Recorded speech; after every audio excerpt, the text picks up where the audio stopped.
நாங்க நேற்று சொன்ன மாதிரி அமெரிக்கா தண்ட ஆதிக்கத்தை செலுத்தி இருக்கிறது, ஆரம்பித்திருக்கின்றது. மிகப்பெரிய ஆதிக்கம் ஒன்று இருக்கும்னு நான் சொல்லியிருந்தேன். அது கட்டாயமாக இருக்கத்தான் போது போல இருக்கு. ஏன்னா அந்த அந்த பரகுவே அணிக்கு எதிரான போட்டியில அமெரிக்கா 4-1 4 கோல் எல்லாம் ஃபுட்பால்ல அடிக்கிறதுன்றது வந்து பெரிய விஷயம். பரகுவே அணி கொஞ்சம் எதிரணிய கொஞ்சம் ஓகே தான் இருந்தாலும் அவ்வளவு மோசமான அணி. அதான் சொல்ல, உலக கிண்ணத்துக்கு வந்து விட்டா அது இது என்று தெரியும். எந்த அணினாலும் 4 கோல் அடிக்கிறதுன்றதெல்லாம் அவ்வளவு இலகுவானது இல்ல. 4 கோல் அடிக்கலாம் எப்ப சொல்லுங்க பாப்போம்.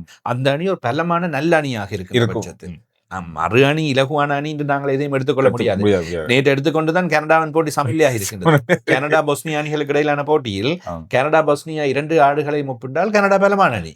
ஆனால் ஒன்றுக்கொன்று ஒன்றும் செய்ய முடியாம போய் அதுவும் வெற்றி தோல்வி இல்லாம போயிருக்கு. சமநிலையில நடந்திருக்கு. பொஸ்னியா அணி இலகுவான அணி, பலமில்லாத அணி, தரப்படுத்துறதில் பின்னுக்கு இருக்கின்றது என்றது நாங்கள் எதையுமே சொல்ல முடியாது. அமெரிக்கா தண்டி தூக்கி கிண்ணத்தை தண்டி தூக்கினாலும் ஆச்சரியப்படுறது ராஜா. நாங்க இங்கிலாந்து பக்கம் போய் கொண்டிருக்கோம். இந்த பக்கம் பார்த்தா அமெரிக்காவும் ஒரு பக்கத்தால உள்ளுக்குள்ள நாங்கள் இருக்க எங்களை பத்தி பேசுங்கிற மாதிரி இருக்கு. அமெரிக்கா விட்டு கொடுக்க, அதான் நான் சொன்னேன். டெனி கோஸ்ட்னு சொல்வது தனியா விளையாட்டுல மட்டுமில்ல, வேறு வேறு என்ன காரணிகளை உள்ளே பிரயோகித்து என்ன விஷயங்களை செய்து வீரர்களை உற்சாகப்படுத்தி வேறு விதங்களிலும் ஏதோ ஒரு விதத்தில் விளையாட்டு காட்டுவார்கள். அந்த மாதிரி ஒரு சம்பவம் தான் உலகத்தையே விரல் விட்டு ஆட்டுறவங்க நீ ஃபுட்பாலை விட்டு வைப்பாங்களா, அந்த மாதிரி ஒரு விஷயத்த செஞ்சிருக்காங்கன்னு நினைக்கிறேன். சரி, இந்த மாதிரி நடக்கும்போது இப்ப பொதுவா இந்த போட்டிகள் எல்லாம் இப்ப நேற்றும் கூட நிறைய பேர் கருத்துக்கள் சொன்னது என்னன்னா, எந்த போட்டி எந்த நேரத்தில் நடக்குது, எங்க நடக்குது, எப்படி நடக்குது, போற நேரம் எல்லாம் போட்டி நடந்து கொண்டிருக்கு. அது பார்த்து டைட்டில பார்த்து என்ன நாடு நடக்குன்னு கண்டுபிடிக்கிறதுக்கே கிட்டத்தட்ட ஒரு 15-20 நிமிஷம் போகும். இப்பவே சொல்லிடுறேன். இன்று இரவு 12:30, 3:30 அதிகாலை, அதன் பின்னர் 6:30, அதன் பின்னர் 9:30, நாளை இரவு 9:30க்கும் போட்டி இருக்கின்றது. நாளை இரவு போட்டி பற்றி நாங்கள் நாளைய வீடியோவில் பேசுவோம். முதல்ல நாளைக்கு 4 போட்டியை பற்றி தான் நின்று பேச போன்றோம். சரி, ரைட். முதலாவது போட்டி 12:30. கடந்த முறை உலக கிண்ணத்தை நடாத்திய கட்டார் சுவிட்சர்லாண்டை எதிர்கொள்கின்றது. கட்டார் சுவிட்சர்லாந்து போட்டிகள் என்று பார்க்கின்ற வேளையில் சொன்னது, சுவிட்சர்லாந்து ஒரு விறுவிறுப்பான நாடு. நீண்ட நாட்களாக உலக கிண்ணத்தில் விளையாடி கொண்டிருக்கின்றனர். அவர்கள் ஆக கூடுதலாக வந்தது காலிறுதி. முதல் சுற்றோடு வெளியேறுவார்கள் அல்லது இந்த 16 அணிக்குள் எப்படியும் வருவார்கள் போட்டி போட்டுக்கொண்டு. கடந்த முறைக்கான அதிர்ச்சி வைத்தியங்களும் கொடுத்தார்கள். சில நாடுகள் வெளியேற்றப்படுவதற்கு கூட காரணமாக இருந்தார். கிரிக்கெட்ல இந்த மாதிரி சம்பவம் நடக்கும். எங்கேயாவது ஒரு சீட்டை அடிச்சு விட்டுரும். அதோட சரி, ஒரு போட்டி நடக்கும். கடைசியா அந்த போட்டிக்கு வந்து அந்த சின்ன அணி எந்த விதத்திலையும் இல்ல, வெற்றியோ தோல்வியோ அவங்களுக்கு எந்த பிரச்சனையும் இருக்காது. ஆனா வெற்றி பெற்றா 2 அணி, இந்த விளையாடுற அணியும் வெளியில போய் உள்ள ஒரு அணி பார்த்து கொண்டிருக்கும், அந்த அணியும் வெளியே போகும். போன முறை நடந்தது எங்களுக்கு கிரிக்கெட்ல கூட. நியூசிலாந்து இப்படி வெளியேற்றி விட்டது, ஆஸ்திரேலியா அந்த மாதிரி எல்லாம் அவுட் ஆகிச்சுது. இப்படி செய்வாங்க, சின்ன சின்ன நாடுகள் இப்படி செய்யும். அந்த மாதிரி சம்பவம் தான் இந்த அணி போல இருக்கு. இல்ல கால்பந்துல இப்படி சம்பவங்கள் நிறைய இருக்கு. கால்பந்துல தான் நிறைய அதிர்ச்சி வைத்தியங்கள் நடக்கிறது. கிரிக்கெட்லயாவது உருள நாங்கள் எதிர்பார்க்கலாம் தானே. ஒரு கோல் எங்கேயாவது கோல் அடிச்சு விட்டா சரி, முடிஞ்சுதான் வெற்றி பெற போறாங்க. இவங்களுக்கு தான் வெற்றின்னு பார்த்து கொண்டிருக்க, ஒரு கோல் அடிச்சு விட்டுருவாங்க, சமநிலையா பெறும். அந்த கோலை திரட்டி அடிக்கிறது, இன்னொரு கோல் அடிக்கிறதுன்றது வந்து போட்டி முடிஞ்சிடும். அதனால கட்டார் கடந்த முறை உலக கிண்ணத்தை நடத்தியது. இம்முறை ஆனால் முதல் சுற்றோடு வெளியேற்றப்பட்டார்கள். கட்டார் போன முறை பெரிய அளவில் பிரகாசிக்கல. ஆனால் கட்டார் அணி அந்த போன முறை கிடைத்த அந்த பூஸ்ட், அதன் பின்னர் தொடர்ச்சியாக நல்ல முறையில் செயல்பட்டு நல்ல அணியாக உருவாகி இருக்கின்றார்கள், வளர்ந்து வந்திருக்கின்றார்கள். அதன் காரணமாக அவர்களை குறைச்சி மதிப்பிடையிலாது. கட்டார் சுவிட்சர்லாந்து அணிகளுக்கு இடையிலான போட்டி நல்ல போட்டியாக இருக்கும். அடுத்த போட்டி 3:30. இந்த உலக கிண்ணத்தின் மிக முக்கியமான போட்டியாக இருக்கும் என்று நான் எதிர்பார்க்கின்றேன். Brazil Morocco. பிரேசில் அணி கடந்த முறை அவ்வளவாக பிரகாசிக்கவில்லை. மிகப்பெரிய எதிர்பார்ப்பு ஒன்று இம்முறை இருக்கின்றது. மொரோக்கோ அணி போன முறை பலருக்கு அதிர்ச்சி வைத்தியம் கொடுத்து இந்த முறையும் அப்படித்தான் எதிர்பார்க்கப்படுது. அரையிறுதி வரை வந்தது. அதாவது முதல் 4வது இடத்தை பெற்றுக்கொண்ட அணி. இம்முறை அவர்கள் இலகுவாக விட்டுக் கொடுக்க போவதில்லை. மொரோக்கோ அணி போன முறை அப்படியா என்று பெரிய ஃபைனலுக்கே வர போறாங்கன்ற மாதிரி இருந்தது. செமிஃபைனல்ல மட்டுமட்ட தடுமாறி அந்த போட்டியை அவங்க தோத்தாங்க. ஆனா அப்படி இருந்து 4வது இடத்துக்கு வந்தாங்க. அதனால பிரேசிலுக்கு வந்து இலகுவாக விட்டுக் கொடுக்க போவதில்லை. தரப்படுத்தவர்களையும் சந்துரு அடுத்தடுத்து 2 இடங்கள். பிரேசில் 6வது, அவ்வளவுதான். அப்ப சமபல அணிகள். என்னை பொறுத்தவரையில் இந்த போட்டி சமநிலையில் கோல்கள் இல்லாமல் நிறைவடையும் என்று நிறைய வாய்ப்பு இருக்கு. சில வேளையில மொரோக்கோ அணி ஒரு கோலை பெறதுக்கும் வாய்ப்பு இருக்கு, பிரேசில வெற்றி பெறதுக்கும் வாய்ப்பு இருக்குது. நெய்மர் நெய்மர் தொடர்பில் பிரேசிலில் அதிகமான பேச்சுக்கள் இருக்கின்றது. உபாதை அவர் உலகக்கிண்ணத்தில் விளையாடுவாரா இல்லையா, இப்படி பெரிய சிக்கல்கள் இருந்தன. குணமடைந்து விட்டார், அணியில் சேர்த்துக் கொள்ளப்படுவார். ரெண்டு பக்கமும் விளையாட மாட்டார். முதல் போட்டியில் விளையாட மாட்டார், அவருக்கு இன்னும் கொஞ்சம் ஓய்வு தேவைப்படுகின்றது. அடுத்தடுத்த போட்டிகளில் விளையாடுவார். சில வேளைகளில் முதல் சுற்று பிரேசிலுக்கு இலகுவாக இருக்கின்றது.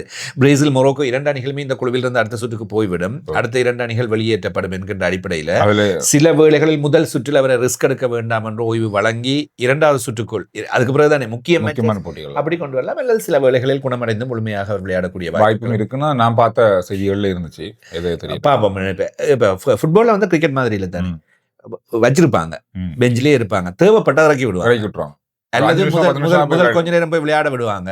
ஒரு கோல் அடிச்சுட்டாரா, ரைட் நீ காணும், இனி வந்து ரெஸ்ட் எடு என்று வெளியால் எடுத்துட்டு அந்த ஸ்டாட்டிக்ஸ் இருக்கிறபடியா, அந்த சேஞ்சஸ் இருக்கிறபடியா சில வேளைகளில் சுழற்சி முறையில் ஏதோ ஒரு விதத்தில் மாற்றுவதற்கான வாய்ப்புகள் இருக்கின்றன. அடுத்த போட்டி இம்முறை உலக கிண்ணத்தின் கொஞ்சம் ரசிகர்கள் குறைந்த போட்டியாக இருக்கும் என்று ஹெய்டி ஸ்காட்லாந்து அணிகளுக்கு இடையிலான போட்டி. 2 அணிகள் ஸ்காட்லாந்து அணி ஓரளவு பலமான அணி. ஹெய்டியை பொறுத்தவரையில் இம்முறை விளையாடுகின்ற அணிகளுள் தரப்படுத்தல்களில் கடைசியாக இருக்கின்றார்கள் நினைக்கின்றேன். 80வது இடத்தில் தரப்படுத்தல்களில் காணப்படுகின்றார்கள். எனவே ஹெய்ட்லி ஸ்காட்லாந்து அணிகளுக்கு இடையிலான போட்டியில் பெரிய அளவில் விஷயங்கள் இல்லை. ஸ்காட்லாந்து மாற்றவும் இந்த போட்டிகளில் வரப்போறதும் இல்லை. அதனால அவர்கள் இலகுவாக ஸ்காட்லாந்து வெற்றி பெறும் சொல்ல முடியாது. ஹெய்டியை நாங்கள் மிகப்பெரிய அளவில் ஃபாலோ பண்ணவில்லை. ஃபுட்பால்ல நான் அந்த சின்ன அணிகள் என்று சொல்லி, என்னன்னா ஃபுட்பால்ல இருக்கிற ஒரு விஷயம், ஃபர்ஸ்ட் ரவுண்ட்ல கோல்களே இல்லாமல் ட்ரோவில் முடிஞ்சிடும். இப்ப என்ன செய்வாங்கண்டா, டிஃபென்ஸ் இறுக்கமா போட்டு முட்டியும்டா கோல் அடிச்சு பாருன்ற அளவு கொண்டு வந்துடும். எவ்வளவுதான் நீங்க மற்ற பக்கத்துல பெரிய டீமா இருந்தாலும் அடிக்க முடியும். கோல் அடிக்காம தடுக்கலாம்.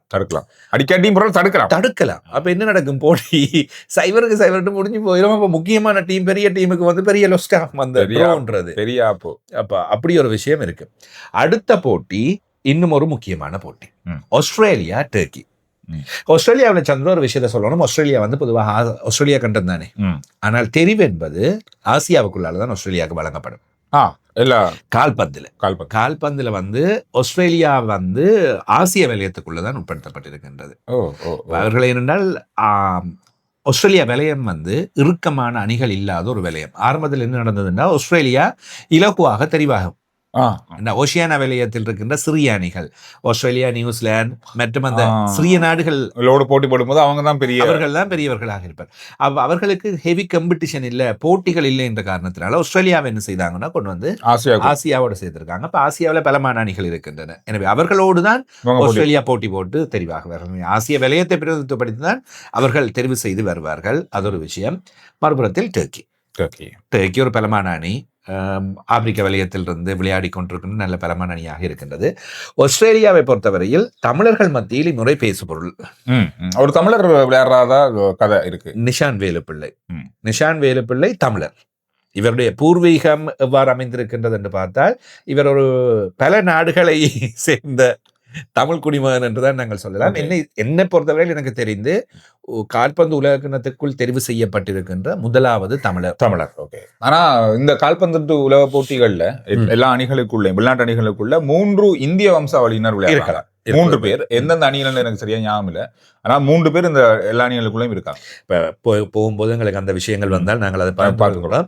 நிஷான் வேலுப்பிள்ளை தொடர்பில் தேடிய வேளையில் இணையங்களில் கிடைத்த தகவலின் அடிப்படையில் சொல்லப்படுகின்றது, அவருடைய அப்பா இலங்கை பூர்வீகம், யாழ்ப்பாணத்தை பூர்வீகமாக கொண்டு மலேசியா சென்று அங்கிருந்து பின்னர் ஆஸ்திரேலியாவுக்கு குடிபெயர்ந்து இருக்கின்றார்.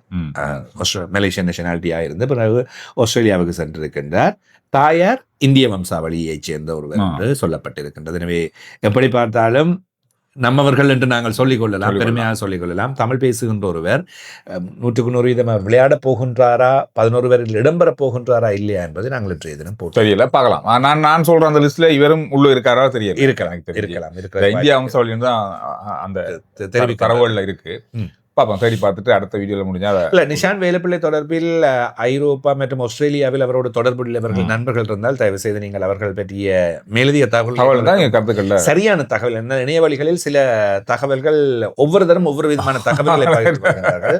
அவர் பற்றிய உண்மையான சரியான தகவல்கள் இருந்தால் எங்களுக்கு தெரியப்படுத்துங்கள். நாங்கள் மீண்டும் ஒரு வீடியோவில் அவர் பற்றி பேசலாம். ரைட், நாங்கள் சந்துரு இப்ப கால்பந்து உலக விஷயங்கள் பற்றி பேசுகின்ற வேளையில் நேற்று அல்லது நேற்று முன்தினம் இந்த போட்டிகளை பார்ப்பதற்காக கொழும்பில் ஒரு இடம் பெரிய ஸ்கிரீன் எல்லாம் போட்டு ஆரம்பிச்சிருக்காங்க. ஃபுட்பால் ஃபெடரேஷன்ல வேலை செஞ்சிருக்காங்க நான் நினைக்கிறேன், தெரியல யார் செஞ்சாங்க. ஜோக் ஸ்ட்ரீட்ல இருந்து சொல்றாங்க. ஃபுட்பால் ஃபெடரேஷன் அமைச்சர்கள் எல்லோரும் சேர்ந்து இதை வெளியுறவுத்துறை அமைச்சர் விஜித ஹேரத்தன் வந்து திறந்து வைத்திருக்கிறார். ஜோக் ஸ்ட்ரீட்ல அப்ப அதுல சொல்லி இருக்கின்றார், கடந்த வருடம் இண்டிபெண்டன்ட், அதாவது சுதந்திர சதுக்கத்துக்கு பக்கத்துல இருக்கலாம், எனக்கு சரியாக இடம் தெரியலை. அப்ப அவர் சொல்லி இருக்கின்றார், கடந்த வருடம் FIFA வைஸ் பிரசிடென்ட் இலங்கைக்கு வந்து போன நேரத்தில் இன்டர்நேஷனல் ஸ்டாண்டர்ட் கிரவுண்ட் ஒன்று கட்டுறதுக்காக ஏற்பாடுகளை செய்திருக்காங்க அல்லது உதவி செய்வதா சொல்லியிருக்காங்கன்னு. இப்ப கட்டுநாயக்கவில் அதற்கான இடம் தேடிட்டு இருக்காங்களாம், அல்லது அதுல அரச முறை விஷயங்கள் எல்லாம் முடிவடைந்து விட்டது, பணிகள் ஆரம்பிக்கும் என்று விஜித ஹேரத் சொல்லியிருக்கிறார். இப்பதான் ஃபுட்பால் மைதானம் வைக்க போறோம். இன்டர்நேஷனல் ஸ்டாண்டர்ட் மைதானம்கான இடமே இப்பதான் நாங்க பார்த்து முடிச்சிருக்கோம். அதே பெரிய விஷயம் தான். தரப்படுத்தல்கள்ல 207 அணிகள் நினைக்கின்ற கால்பந்துல நம்ம இருக்கிறோம் 207, 206 அந்த பக்கமா எண்ணி கொண்டு வந்தா 10-12 இருக்கிறோம்.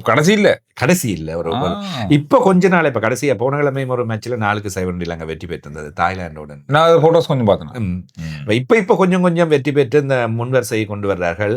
வெளிநாட்டில் இருக்கின்ற இலங்கையர்கள் எல்லாரையும் புறக்கி கொண்டு வந்து இலங்கை டீம் போட்டு நாங்க விளையாடலாம். ஆனா ஒரு நேரத்துல ஸ்கூல்ல எல்லாம் பாத்தீங்கன்னா எங்களுக்கு கிரிக்கெட் டீமோட ஃபுட்பால் டீம் தான் அதிகமா இருக்கும். ஆனா அது ஒரு காலத்துல அப்படி இல்லாமலே போயிட்டு. நிகழ்ச்சிக்கு அனுசரணை வழங்குறாங்க மோட்டல் என்ஜின் ஆயில், ஹோண்டா வாகனங்களுக்கு ஏற்ற சிறந்த என்ஜின் ஆயில் மோட்டல். குறிப்பாக வவுனியா, மன்னார், கிளிநொச்சி, முல்லைத்தீவு போன்ற இடங்களுக்கு NS ரட்னம் மோட்டார்ஸ் டிஸ்ட்ரிபியூட்டர்ஸாக, விநியோகஸ்தர்களாக இந்த ஆயிலை வழங்கி கொண்டிருக்கிறார்கள். எனவே மோட்டல் ஆயிலை நீங்கள் பாவிப்பதன் மூலம் உங்கள் வாகனங்களின் என்ஜினை தரமானதாக நல்ல முறையில் பாதுகாத்துக் கொள்ளுங்கள். ஏன்னா விநியோகஸ்தரோட மட்டும்தான் இந்த ஆயில் நீங்க பெறலாம், வெளியில இது இருக்காது.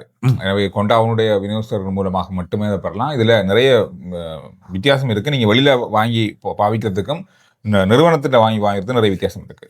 அதே போன்று IDM நேஷன்ஸ் கேம்பஸ் இன்டர்நேஷனல் வவுனியாவில் இன்று அவர்கள் புதிய அதே இடத்திலேயே புதிய கட்டிடம் ஒன்றை கூட திறந்து வைக்கின்றார்கள்.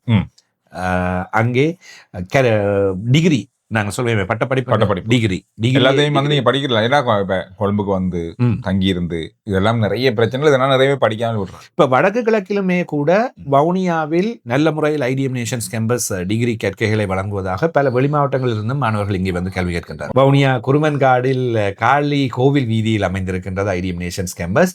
அங்கே சென்று மேலதிகமான தகவல்களை பெற்றுங்கள். லோ மேனேஜ்மெண்ட் உட்பட மிக முக்கியமான டிகிரி கற்கை நெறிகள் அங்கே உங்களுக்காக காத்திருக்கின்றன. நர்சிங் டிகிரி கூட இருக்கின்றது.